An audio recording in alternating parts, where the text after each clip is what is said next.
Hi friends, எல்லாருக்கும் வணக்கங்க. எல்லோரும் எப்படி இருக்கீங்க? கண்டிப்பாக நல்லா இருக்கீங்க அப்படின்னு சொல்லிட்டு நம்புகிறேங்க. நம்ம தோட்டத்தில் ஃப்ரண்ட் யார்டு பாருங்கள் எவ்வளோ அழகாக இருக்குன்ட்டு. அது நிறைய கலர் ரோஸ் செடி வச்சுருக்கணுங்களா.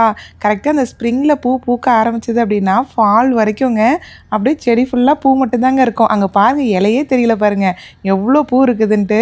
அது கொத்து கொத்தாக தாங்க பூக்கும். ஒரு பூ ரெண்டு பூலாம் பூக்கிறதே கிடையாது. அதுவும் ஒரு கிளையிலையும் பார்த்திங்கன்னா குறைஞ்சது ஒரு 10லேருந்து 15க்கு மேலே இருக்குங்க. ஒரு செடியில் மினிமம் 40லேருந்து 50 பூ கிட்ட குறையாமல் இருக்குங்க. அது பார்க்கும்போதே ரொம்ப அழகாக இருக்குங்களா. நான் வந்து பார்த்திங்கன்னா நிறைய கலர்ஸில் வச்சுருக்கிறேன். ரெட்டு, பீச்சு, பிங்க்கு, ஒயிட்டு, அந்த மாதிரி நிறைய காம்பினேஷனில் வச்சுருக்கனால அந்த சம்மரில் பூக்கும்போது ஃப்ரண்ட் யார்டை பார்க்கும்போது அவ்வளோ அழகாக இருக்குங்க. இதுக்குன்னு மெயின்டெனன்ஸ் பார்த்திங்கன்னா பெருசாக ஒன்றுமே பண்ணுறது இல்லைங்க. ஸ்ப்ரிங்கு ஸ்டார்ட் ஆகும்போது சின்ன சின்ன வேலையை நான் பண்ணுவேன், அவ்வளோதாங்க. அதுக்கப்புறம் பார்த்திங்கன்னா டில் ஃபால் வரைக்கும் நமக்கு எந்த வேலையும் இல்லை. அது பார்க்கல தானாக செடி சூப்பராக பூக்க ஆரம்பிச்சிருங்க. இந்த மாதிரி செடி ஃபுல்லாக கொத்து கொத்தாக பூ பூக்கிறதுக்கு நான் என்னென்னலாம் டிப்ஸ் வந்து ஃபாலோ பண்ணேன் அப்படின்னு சொல்லிட்டு பார்க்கலாமாங்க. ஃபாலில் வந்து பூலாம் பூத்து முடித்ததுக்கப்புறங்க என்ன பண்ணணும் அப்படின்னா, அந்த வின்டர் ஸ்டார்ட் ஆகிற டைம் இருக்குது இல்லைங்களா, அப்போ வந்து செடியில் இருக்கிற எல்லா பூவும் வந்து விழுக ஆரம்பிச்சிருங்க. இலையுமே விழுந்துடும். இந்த மாதிரி தான் குச்சி குச்சாக இருக்குங்க. நீங்கள் அப்படியே விட்டுருங்க. ட்ரிம்லாம் எதுவுமே பண்ண வேண்டாம். கொஞ்சம் வந்து ஏர்லி ஸ்ப்ரிங்குக்கு முன்னாடி நம்ம ட்ரிம் பண்ணால் கரெக்டாக இருக்குங்க.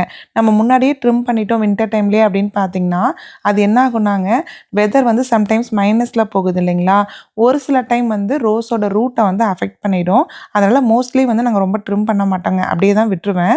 எப்போ ட்ரிம் பண்ணுவோம் அப்படின்னா ஃபெப் ஸ்டார்டிங்லேருந்து மிட்டு அந்த டைமில் வந்து ட்ரிம் பண்ணால் கரெக்டாக இருக்கும்.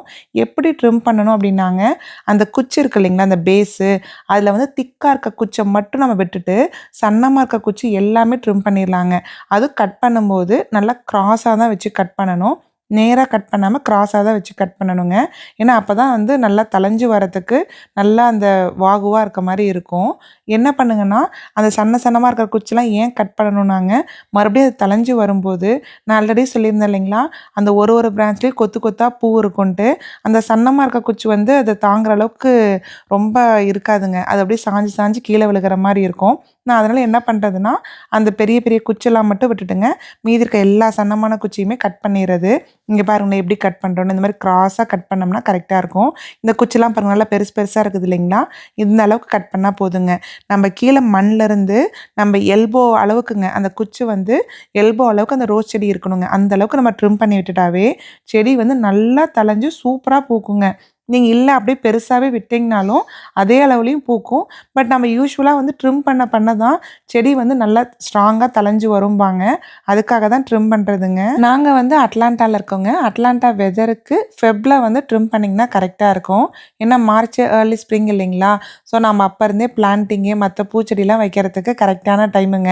மற்ற வெதருக்கு வந்து நீங்கள் கூகுளில் செக் பண்ணிக்கோங்க, உங்களோட ஜோனுக்கு வந்து எப்போ கட் பண்ணால் கரெக்டாக இருக்கும் அப்படின்ட்டு. நம்ம வெதருக்கு வந்து பார்த்திங்கன்னா இந்த டைம் கரெக்டாக இருக்குன்னு வருஷம் இந்த டைம் தாங்க கட் பண்ணுறது. இங்கே பாருங்களேன் எப்படி க்ராஸாக கட் பண்ணுறோம் அப்படின்ட்டு. ஆனால் செடி வந்து மேலேருந்து பார்க்கும்போது ஃபுல்லாக காஞ்ச மாதிரி தாங்க இருக்கும். எப்போறா இந்த செடி தலையும் இப்படி குச்சி குச்சாக இருக்கே அப்படின்ட்டு தான் இருக்கும். ஆனால் கட் பண்ணும்போது பார்த்திங்கன்னா நல்லா க்ரீனாக தாங்க இருக்கும். நம்மக்கிட்ட பார்த்திங்கன்னா நிறைய ரோஸ் வெரைட்டிஸ் இருக்குதுங்க. அதுவும் மெயினாக நாக் அவுட் ரோசஸ் தான் நிறையா இருக்குது. அதுவே கிட்டத்தட்ட 3லேருந்து 4 செடிக்கு மேலே இருக்குதுங்க. நாக் அவுட் ரோஸ் அப்படின்னா என்னென்னு பார்த்திங்கன்னா அது ஒரு வெரைட்டி தாங்க. அது வந்து 3 கலர் வச்சுருக்கோம். ரெட்டு, அதுக்கப்புறம் பீச்சு, பிங்க்குங்க. இது எல்லாமே வந்து பார்த்திங்கன்னா பூ வந்து நம்ம வந்து அளவிடாத அளவுக்கு நிறைய பூ வருங்க. நாக் அவுட் ரோஸோட அட்வான்டேஜே வந்து பார்த்திங்கன்னா நிறைய பூ வைக்கும். ஆனால் வந்து ஒரு பூ கூட வாசமே இருக்காதுங்க. அந்த பூ பார்க்குறதுக்கு தான் அடுக்கடுக்காக அழகாக இருக்குமோ தவிர கொஞ்சம் கூட வாசமே இருக்காது. மற்ற ரோஸ்லாம் பார்த்திங்கன்னா நம்ம ஊரில் பன்னீர் ரோஸ் இருக்குது இல்லைங்களா, அந்த மாதிரி வெரைட்டியுமே பேர்ஃபுட் ரோசஸ்மே நிறைய வச்சுருக்குறோம். அதெல்லாம் நிறைய வாசம் வருங்க. பட் பூ வந்து பார்த்திங்கன்னா இது வந்து த்ரூ அவுட் அந்த ஸ்ப்ரிங்லேருந்து ஃபால் வரைக்கும் செடியில் பூ இருந்துகிட்டே இருக்குது இல்லைங்களா, அந்த மாதிரி வந்து மற்ற ரோசஸ் இருக்காதுங்க. அது ஒரு டைம் பூத்துருச்சுன்னா கொஞ்சம் ஒரு நாள் கழிச்சு அதுக்கப்புறம் தான் பூக்கிற மாதிரி இருக்கும். அதுதான் இந்த 2 செடிக்குமே உள்ள டிஃப்ரென்ஸுங்க. இருக்கிறதுலே ரோஸ் செடியை வந்து நம்ம மெயின்டைன் பண்ணுறது ரொம்ப ஈஸிங்க. அந்த ஸ்ப்ரிங்குக்கு முன்னாடியே செடியை நல்லா கேர் பண்ணி அதுக்கு வேணுங்கிறதெல்லாம் ரெடி பண்ணி கொடுத்துட்டோம்னா ஃபால் வரைக்கும் பார்த்திங்கன்னா கவலையே பட தேவையில்லைங்க. அது பக்கத்தில் ஜம்முன்னு செடி தளைஞ்சு பூவான பூ கொடுத்துக்கிட்டே தாங்க இருக்கும். அதுவும் சாமிக்கெலாம் வந்து பார்த்திங்கன்னா அளவு இல்லாமல் பூ வச்சுக்கிட்டே இருக்கலாம். அந்தளவுக்கு வந்து நிறைய வைக்கும். என்ன பண்ணணுன்னாங்க, செடியை ஃபஸ்ட்டு ட்ரிம் பண்ணிடணும்னு சொன்னேன் இல்லைங்களா, ட்ரிம் பண்ணதுக்கப்புறம் கவு மேன்யூர் வந்து போடுவோங்க. ஒரு செடிக்குமே நல்லா ஒரு கை அளவுக்கு கவு மேன்யூர் வந்து போடுவோங்க. நம்ம ஊர்லேயே வந்து பார்த்திங்கன்னா ரோஸ் செடிக்கு வந்து மாட்டோட சாணி ஆட்டோடது எல்லாமே போடுவாங்க இல்லைங்களா, அதே மெத்தடு தான். இங்கே வந்து டேரெக்டாக சாணி வந்து கிடைக்காதுங்க, அதனால் கவு மேன்யூர்னு சொல்லி இங்கே கடையிலே விற்கிறாங்க. இது வந்து பார்த்திங்கன்னா பிளாக் ரோன்னு சொல்லி ஒரு பிராண்டுங்க. இது வந்து பியூர் கவு மேன்யூர் தான். இதை தான் வாங்கிட்டு வந்து போடுறதுங்க. இன்னொரு பிராண்டு கூட இருக்குங்க, அது வந்து இதோட கொஞ்சம் ப்ரைஸ் கம்மி. அது வந்து லோஸில் இருக்குதுங்க. அதோட பிராண்டு வந்து பார்த்திங்கன்னா எனக்கு பேர் தெரியல. கவர் வந்து ஒயிட் அண்ட் ப்ளூவில் வந்து ஸ்ட்ரைப் போட்ட மாதிரி இருக்குங்க. அது இங்கேயுமே இருக்குன்னு தான் வாங்கலான்னு பார்த்தேங்க. ஏன்னா அதோட விலையுமே கொஞ்சம் கம்மி தான். ஏன்னா இதுக்கு வந்து ரொம்ப காஸ்ட்லியெல்லாம் போட்டு வாங்க தேவையில்லைங்க, கொஞ்சம் சீப்பான கவு மேன்யூரே போதும் தான். ஏன்னா நான் ஆல்ரெடி சொன்னேன் இல்லைங்களா, ரோஸ் செடி வந்து ஈஸி மெயின்டெனன்ஸ் தான் சொல்லிட்டு. நான் வந்து பார்க்கும்போது அந்த பிராண்டு இல்லைங்க, ஏன்னா அது வந்து $3 என்னமோ தாங்க. இந்த வெரைட்டி வந்து பார்த்திங்கன்னா கிட்டத்தட்ட ஒரு மூட்டையே வந்து $6 என்னமோ வந்துச்சுங்க, $6 to $7 நினைக்கிறேன். ஸோ இது வந்து பார்த்திங்கன்னா நம்மக்கிட்ட ஆல்ரெடி ஒரு 10 செடி இருக்குன்னு சொன்னேன் இல்லைங்களா, ஒரு 3 மூட்டை கிட்ட வாங்கிட்டு போயிட்டுங்க. வேணுங்கிறதெல்லாம் போட்டுட்டு மீதி இருந்தால் கார்டன் பெட்டில் போட்டு விட்டுலாம். ஏன்னா கவு மேன்யூர் வந்து பார்த்திங்கன்னா எங்கே போட்டாலுமே ரொம்ப நல்லது தான். இங்கே வந்து ஒரு சிலர் வந்து பார்த்திங்கன்னா மாட்டோட சாணி மாதிரி இது குதிரை இருக்கு இல்லைங்களா, குதிரையோட சாணியுமே விற்கிறாங்க. அதை கூட ஃப்ரெஷ்ஷாக வாங்கிட்டு வந்து வீட்டில் வச்சு வேணுங்கிறப்பெல்லாம் கார்டன் பெட்டுக்கு அந்த செடிக்கெலாம் வந்து பூச்செடிக்கெலாம் போடுறாங்க. பட் என்ன ஒரே ஒரு கடின்னு பார்த்திங்கன்னா, நம்ம அதை வாங்கிட்டு வந்து நம்ம லானில் வைக்கிறதுக்கு ஓகேவான்னு பார்த்துக்கணுங்க. ஏன்னா அதை அப்படியே வச்சுட்டே இருந்தோம்னா அந்த பூச்சி புழுலாம் வரும் இல்லைங்களா, அது ஒன்று தான் நமக்கு மெயின்டைன் பண்ணுறது கஷ்டம். ஆனால் அதுவுமே ட்ரை பண்ணலான்னு யோசிப்பேங்க. ஆனால் வாங்கிட்டு வந்து எங்கே வைக்கிறது அப்படிங்கிறதுக்காகவே அது இன்னும் வாங்காமல் வச்சுருக்குறேங்க. இன்றைக்கி வெதர் வந்து பார்த்திங்கன்னா ஓரளவுக்கு ஓகேவாக தான் இருந்தது. சரி செடியுமே ப்ரூன் பண்ணி விட்டுட்டோம், கையோடு வந்து கவு மேன்யூர் எல்லாம் போட்டு விட்டலான்ட்டு எல்லாத்தையுமே எடுத்துகிட்டு வந்துட்டேங்க. நமக்கு வந்து ஃப்ரண்ட் யார்டில் வந்து பார்த்திங்கன்னா இந்த பைன் ஸ்டார் தான் வந்து ஃபுல்லாக போட்டுருக்குறாங்க. பைன் ஸ்டார் வந்து எங்களுக்கு ஹெச்ஓஇ அவங்க போட்டு கொடுத்ததுங்க. நம்ம மறுபடியும் மாற்ற வேண்டான்ட்டு அப்படியே விட்டாச்சு. என்னென்னா நம்ம மல்ச்சுமே போட்டுக்கலாங்க, எது வேணாலும் போட்டுக்கலாம்.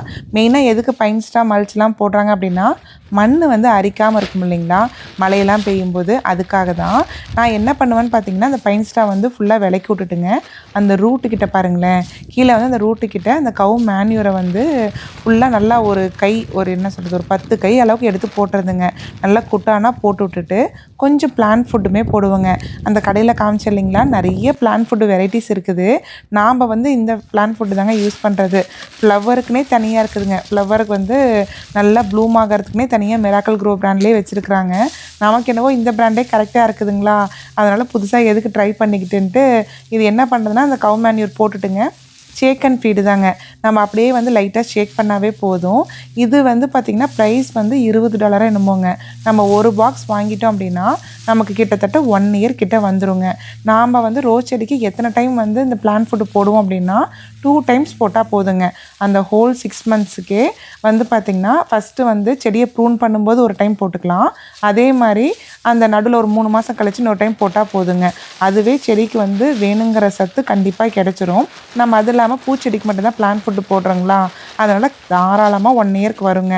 இந்த மாதிரி இப்போ தாங்க ஷேக் அண்ட் ஃபீடாங்க பாருங்கள், எப்படி ஷேக் பண்ணும்போது குறையாக வருது இல்லைங்களா. ஸோ அதுவே வந்து வேணுங்கிற அளவுக்கு ஸ்லோவாக தாங்க அந்த நியூட்ரிஷன் வந்து அந்த மண்ணுக்கு கிடைக்கும். ஸோ அதனால் நமக்கு அது கவலையே பட தேவையில்ல. மினிமம் 3 மாதத்து அளவுக்கு கேரண்டியாக தாங்குங்க.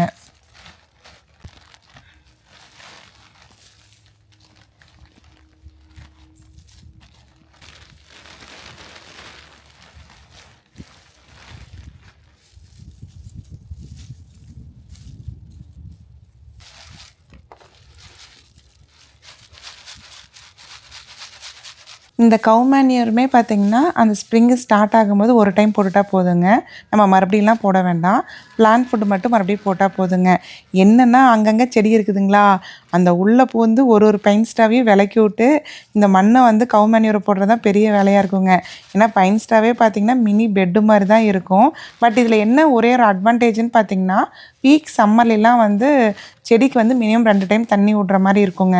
இந்த பைன் ஸ்டார் வந்து நல்லா பெட்டு மாதிரி இருக்கனால அந்த கீழே வந்து நல்லா இந்த ஈரப்பதத்தை பயங்கரமாக மெயின்டைன் பண்ணுங்க. நம்ம டெய்லியும் தண்ணி விடலை அப்படின்னா கூட செடி வந்து நல்லா தாங்கிக்கிற மாதிரி இருக்கும். பட் என்ன ஒரே ஒரு கவலை இருக்கும் அப்படின்னு பார்த்திங்கன்னா, செடி இப்படி பார்த்து பார்த்து பாங்காட்ட பராமரிக்கிறோம் இல்லைங்களா? அந்த ஜூன் மாதம் ஒருத்தன் வருவான் பாருங்க. நான் ஆல்ரெடி சொல்லுவேன் இல்லையா, என்னோடய எனிமி ஒருத்தன் இருக்காங்க. அவன் வந்துடுவான். வந்துட்டானா ஒரு பூவையும் விடாமல் எல்லாத்தையும் வந்து அப்படியே கண்ணா நிறைய லட்டு இருக்குது அப்படிங்கிற மாதிரி ஃபுல்லாக சாப்பிட்டு போயிடுவாங்க ஜாப்பனீஸ் பீட்டில். அவனை தான் வந்து சமாளிக்கிறது கஷ்டமாக இருக்குது. இருந்தாலும் நம்ம கையும் சும்மாவே இருக்க மாட்டேங்குதுங்க. ஒரு வருஷமும் ஏதோ ஒரு ரோஸ் செடியை வாங்கிட்டு வந்து வச்சே தான் தீரணுன்ட்டு இருக்குது. எங்கெங்கெல்லாம் கேப் கிடைக்குதோ அங்கங்கெல்லாம் வச்சிடுறதுங்க. நமக்கு அந்த ரோஸை பார்த்தாவே ஒரு சந்தோஷந்தாங்க. அதுவும் நம்ம ஊர்லலாம் ஒரு பூ பூக்குது அப்படின்னாவே தினமும் போய் அதில் வந்து எத்தனை பெட்டல் இன்றைக்கி விரிஞ்சிருக்குது, நாளைக்கு எத்தனை விரியும் அப்படின்ட்டு தினமும் காலைல எழுந்திரிச்சு பார்த்த காலம்லாம் இருக்குது. இப்போ செடி ஃபுல்லாக பூவாக இருக்குதுங்களா, அப்படிங்கிறப்ப எப்படிங்க நமக்கு வந்து போதுங்கிற மனசு வரும். இன்னும் 4 செடி வாங்கலாம் அப்படின்ட்டு தான் இருக்குது. அவ்வளோ ஆசையாக தாங்க இருக்கும். அதுவும் நம்மக்கிட்ட பார்த்திங்கன்னா ஒரு 10 செடிக்கிட்ட இருக்குதுங்க. அந்த 10 செடியில் வந்து பார்த்திங்கன்னா ஒரு 5 செடி வந்து கரெக்டாக ஒன்றாவே வந்து வச்சுருந்தேனுங்களா, அதனால் பைன் ஸ்டார் வந்து பார்த்திங்கன்னா அப்படியே ஈஸியாக விலைக்கு விட்டு எடுக்கிற மாதிரி இருந்தது. மீதி செடிலாம் பார்த்திங்கன்னா அங்கங்கே தனித்தனியாக வச்சுருந்தனால சுற்றி பைன் ஸ்டார் விட்டு தான் எடுக்கிற மாதிரி இருந்ததுங்க. நான் என்ன பண்ணேன்னா, செடியை ப்ரூன் பண்ணும்போதுங்க அதில் இருக்கிற எக்ஸ்ட்ரா குச்சி எல்லாமே ட்ராஷ் பண்ணியாச்சு. ஏன்னா அந்த குச்செல்லாம் வந்து மக்காதுங்க. மக்கும் மேபி, பட் என்னென்னா இங்கே நம்ம பைன் ஸ்டாக்குள்ளே போட்டுட்டு அதுக்கப்புறம் நம்ம வந்து இந்த மாதிரிலாம் விலைக்கு விடும்போதெல்லாம் நிறைய முள் குத்திடும் இல்லைங்களா, அதுக்காக நான் வந்து அது எல்லாத்தையுமே ட்ராஷ் பண்ணிடுறது. மற்ற செடியெல்லாம் வந்து பார்த்திங்கன்னா அப்படியே மக்கட்டுன்னு அங்கங்கேயே போட்டுருவேங்க. ரோஸோட செடியை மட்டும் நான் வந்து அந்த குச்சி போட மாட்டேன், எடுத்து எங்கேயாவது தனியாக வச்சுறது. இந்த டைம் ஆனால் ட்ரை பண்ணி பார்க்கணுங்க. அந்த ரோஸ் குச்சிலேருந்து நம்ம செடியை வந்து நல்லா தலையை வச்சு வளர்க்குறாங்க இல்லைங்களா, அது எப்படி இருக்குதுன்னு பார்க்கணும். இங்கே பாருங்கள், காவும் மேன்யூரும் அதே மாதிரி பிளான் ஃபுட்டும் செடிக்கு ஃபுல்லாகவே போட்டாச்சு. இது என்ன பண்ணணும்னா, ஃபுல்லாக போட்டு முடிச்சதுக்கப்புறம் அந்த பைன் ஸ்டாவை போட்டு க்ளோஸ் பண்ணிவிடுங்க. நம்ம அப்படியே விட்டாலும் விடலாம், பட் என்னென்னா நமக்கு ஆல்ரெடி பைன் ஸ்டாங் அங்கே இருக்குது இல்லைங்களா, நம்ம ஃபுல்லாக க்ளோஸ் பண்ணிட்டோம் அப்படின்னா நமக்கு தண்ணி விடும்போது நமக்கு ஈஸியாக இருக்குங்க. அந்த மண்ணை அரிச்சிக்கிட்டு வராத மாதிரி இருக்கும். ஸோ எல்லா இடத்துலையுமே வந்து பைன் ஸ்டாவ் போட்டு நம்ம க்ளோஸ் பண்ணிக்கலாங்க.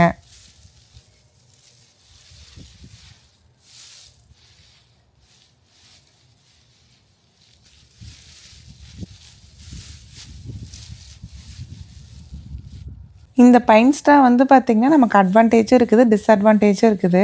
அட்வான்டேஜ் வந்து ஆல்ரெடி சொன்னேன் இல்லைங்களா, ஈரப்பதம் வந்து நல்லா மெயின்டைன் ஆகும். நம்ம தண்ணி வந்து கம்மியாக விட்டாவே நமக்கு அதுக்கு போதும் அப்படின்ட்டு. டிஸ்அட்வான்டேஜ் என்ன அப்படின்னு பார்த்திங்கன்னா, பாம்பெல்லாம் உள்ளே வந்து படுத்துருந்துன்னா சுத்தமாக தெரியவே தெரியாதுங்க. நமக்கு அது ஒன்று தான். நிறைய பேர் வந்து கேட்டிருந்தீங்க, உங்கள் கார்டனில் பாம்பு வராதா அப்படின்னு சொல்லிட்டு. இது வரைக்கும் 2 பாம்பு பார்த்துருக்குறேங்க. 2மே ஃப்ரண்ட் யார்டில் தான் பார்த்துருக்குறேன். இங்கே ரோஸ் செடி வச்சுட்டுருக்குறேன் பாருங்கள், இங்கேயே தான் இருந்தது. 2மே குட்டிங்க, நல்லா எல்போ ஹைட்டுக்கு இருந்தது. ஒன்று வந்து வீட்டோட வாசல்லே இருந்ததுங்க. அந்த டோர் இருக்குது இல்லைங்களா, டோருக்கு சைட்லேயே இருந்தது. நாங்கள் வந்து லைட்டு வச்சுட்டு இருந்தோன்னு அண்ணாந்து பார்த்துட்டு கீழே பார்த்தா கால்கிட்டே இருந்ததுங்க. அது பயங்கரமாக பயந்துட்டு அப்புறம் பார்த்தா அது போயிடுச்சு. இன்னொன்று வந்து இந்த பேர்ட்லாம் இருக்குது இல்லைங்களா, அந்த பேர்டு கிட்ட இருந்ததுங்க. 2 பாம்பு இது வரைக்கும் பார்த்துருக்குறோம். பட் இருந்தாலும் நம்ம மனசு கேட்காம போயிடுறதுங்க. நடக்கிறது நடக்கட்டும் பார்த்துக்கலாம் அப்படின்ட்டு போய் செடிக்கான வேலையை பண்ணிடுறது. இங்கே பாருங்கள், பைன் ஸ்டார்லாம் ஃபுல்லாக மூடி நம்ம விட்டுட்டோம் அப்படின்னா இந்த அளவுக்கு வந்து பூ பூக்குங்க. இது வந்து லாஸ்ட் இயர் எடுத்த வீடியோ, சும்மா ரெஃபரன்ஸுக்காக கார்டன் வந்து எப்படி மெயின்டைன் பண்ணலான்ட்டு போட்டுக்கிறேங்க. அப்புறம் இன்னொன்று வந்து கண்டிப்பாக பண்ணுங்கள், என்றைக்குமே பிளான் ஃபுட்டு போடுறீங்க அப்படின்னா செடிக்கு கண்டிப்பாக தண்ணி விடணுங்க. ஏன்னா பிளான் ஃபுட் வந்து கொஞ்சம் சூடுங்க. ஏன்னா நீங்கள் தண்ணி விடல அப்படின்னா செடிக்கு வந்து ரொம்ப கருகுன மாதிரி ஆகிடும். நீங்கள் எப்போ பிளான் ஃபுட்டு போட்டிங்கனாலும் மறக்காமல் தண்ணி விட்டுருங்க. நாம் இன்றைக்கி வந்து பார்த்திங்கன்னா கவு மேன்யூர் பிளான் ஃபுட் 2மே போட்டிருக்கோம் இல்லைங்களா, ஸோ கண்டிப்பாக தண்ணி விடணும். நான் லைட்டாக தான் தண்ணி விட்டேன். ஏன்னா அந்த அன்னைக்கு வந்து பார்த்திங்கன்னா பயங்கர மழைங்களா, ஸோ மழைக்கு வந்து அது தானாகவே வந்து போயிடும் அப்படின்ட்டு அதுவே விட்டுட்டேங்க. ஸோ உங்களுக்கு வந்து இந்த வீடியோ கண்டிப்பாக யூஸ்ஃபுல்லாக இருக்கும் அப்படின்னு சொல்லிட்டு நம்புகிறேங்க. இந்த வீடியோ இதோட எண்ட் ஆகுது. நெக்ஸ்ட்டு வந்து ஒரு சூப்பரான வீடியோவில் பார்க்கலாங்க. Bye friends.